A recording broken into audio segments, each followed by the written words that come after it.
என் இனிய நல் உறவின் உறவுகளே, நாம் இன்று 19/6/25 இருக்கின்றோம். நாம் தூய ஆவியானவரின் துணையோடும் அவரின்றி நமக்கு ஏது வாழ்வு அன்னையின் அன்பும் பரிந்துரையும் நமக்கு என்றுமே. நாம் அவர்களின் துணையோடு தொடரும் சங்கீத தொடர்ச்சி 89, 28, 29, 30. இன்றைய வாசகம் 2 கொரிந்தியர் 11, 1, 11.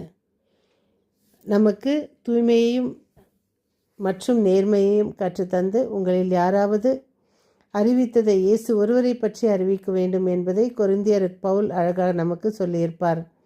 மத்தேயு இன்றைய நற்செய்தி வாசகம் மத்தேயு 6, 7, 15. நாம் எப்படி ஜெபிக்க வேண்டும் என்பதை இறைவன் நமக்கு மிக அழகாக கற்றுத்தந்திருக்கிறார். நீங்கள் அவர்களைப் போல் இருக்க வேண்டாம். இயேசு இன்றைய நற்செய்தியில் நாம் ஜெபம் எப்படி செய்ய வேண்டும், எப்படி இருக்கக்கூடாது என்றும் அதே வேளையில் எப்படி இருக்க வேண்டும் என்பதையும் மிக அழகாக நமக்கு கற்பிக்கிறார். நமது ஜெபத்தின் வெளிவேடம் இருக்கிறதா என்பதை அறிந்து கொள்ள சிறந்த வழி நாம் ஜெபம் யாரை மையப்படுத்தி இருக்கிறது என்பதை அறிந்தாலே போதுமானது. கடவுளை மையப்படுத்தியதாக இருந்தால் அதே வெளிவேடம் அறவே இருக்காது. இயேசு கற்பித்த ஜெபம் ஒரு சிறந்த உதாரணமாக அமைகிறது. இயேசு என்னுடைய ஜெபத்தில் சற்று கவனம் செலுத்துவேனா இன்று முதல். நாம் ஜெபிக்கும் இந்த ஜெபத்தில் இறைவன் போற்றுதல், இறைவனை, அவருடைய ஆட்சியை வரவேற்றல், நாம் அவர் சித்தத்தின் படி வாழ, நாம் என்றுமே விண்ணும் மண்ணும் ஒரே ஆட்சி பெற, நமக்கு தேவையானதை நாம் பெற்றுக்கொள்ள, நம் எதிரியை நமக்கு எதிரியாக நினைக்காமல் அவருக்கு எதிராக செய்த குற்றங்களை நாம் மன்னித்தது போல நமக்கு வரும் குற்றங்களையும் இறைவன் மன்னிக்கிறார் என்பதை நாம் தெரிந்து கொள்ள, நாம் சோதனைக்கு உட்படாமல் இருக்க, நாம் பிறருடைய மன்னிப்பை ஏற்றது போல் இறைவனும் நம்மை மன்னிப்பார் என்பதையும், மற்றும் நம்முடைய மன்னிப்பு ஏற்றுக்கொள்ள விண்ணக தந்தை இருக்கிறார் என்பதையும் மறவாதிருக்க இறைவன் இயேசு நமக்கு இந்த ஜெபத்தை கற்றுத்தருகிறார். கற்றுத்தந்து இந்த முழு ஜெபத்திலும் நாம் அனைத்துமே நமக்கு தேவைய அனைத்துமே நிறைவேறுகிறது. வேண்டுதல், பெற்றுக்கொள்ளுதல், மன்னித்தல், உணவு மற்றும் நம் குற்றங்களை மறப்பது, பிறரை மன்னிப்பது, விண்ணக தந்தையை அழைப்பது, விண்ணகத்த தந்தை இருக்கிறார் என்பதை உணர்வது, மற்றவரை மன்னிப்பது மற்றும் இதனை மன்னிக்காவிடில் நம் தந்தையும் நம்மை மன்னிக்க மாட்டார் என்பதை உணர்ந்து நாம் ஜெபிப்பது. இந்த ஜெபத்திற்கு நாம் மிகுந்த வல்லமையும் மகிமையும் உண்டு என்பதை நாம் ஜெபிக்கும் போது நாம் அனுபவிக்கிறோம். நாம் ஜெபங்களில் ஜெபம் என்பது இறைவனுக்கும் மனிதனுக்கும் உள்ள ஒரு உறவை ஏற்படுத்துகின்றது. அதைத்தான் இயேசு கிறிஸ்து நமக்கு எடுத்து காட்டியிருக்கிறார்.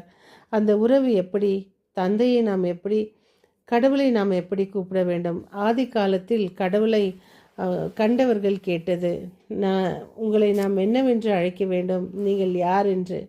அப்பொழுது இருக்கிறவரும் நானே, இருந்தவரும் இருக்கின்றவரும் இருப்பவரும் நானே. ஸோ நம்ம இருக்கிறவர் நானே என்பதுக்கும் இப்பொழுது இருக்கிறார் என்பதையும் நாம் உணர்ந்து ஜெபிக்கும் பொழுது பழைய ஏற்பாட்டிற்கும் புதிய ஏற்பாட்டிற்கும் ஒற்றுமை உண்டு.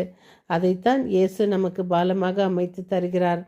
அதான் நம்ம நேற்றைய முன்தினம் நாம் கொண்டாடியது போல ட்ரினிட்டி, ஓலி ட்ரினிட்டி, அதான் தந்தை, மகன், தூயாவி. அந்த தந்தை மகன் வழியாக தூயாவியின் வழியாக நம்மில் என்றும் நிலைத்திருப்பதை நமக்கு இயேசு கிறிஸ்து அழகாக கற்றுத்தந்திருக்கிறார். இருவர் ஜெபிக்க சென்ற பொழுது அந்த ஜெபத்தின் வல்லமை அறிந்து ஒருவர் பெற்றுக்கொண்டதையும் மற்றும் நமக்கு இதுபோல் அதிக நமக்கு உதாரணங்களை தந்து ஜெபத்தின் வழியாக நமக்கு கற்றுத்தந்திருக்கிறார். ஜெபம் என்பதை பிறருக்கு நாம் எப்படி முன்மாதிரியாக காட்டப் போகிறோம். நம் வாழ்வில் நாம் வாழும் வாழ்க்கை அவர்களுக்கு ஒரு எடுத்துக்காட்டாக விளங்க வேண்டும். நாம் ஜெபிக்கும்போது இறைவனிடம் அந்த உரையாடல் மற்றவர்களுக்கு எடுத்துக்காட்டாக இருக்க வேண்டும். நாம் கிறிஸ்தவர் என்று நம் வாயால் சொல்ல வேண்டாம், நம் செயலில் காட்ட வேண்டும். பிறரை நாம் குற்றம் சாட்டும் முன்பு நம் குற்றங்களை நாம் ஏற்றுக்கொள்ளுதல் நமக்கு முக்கியம்.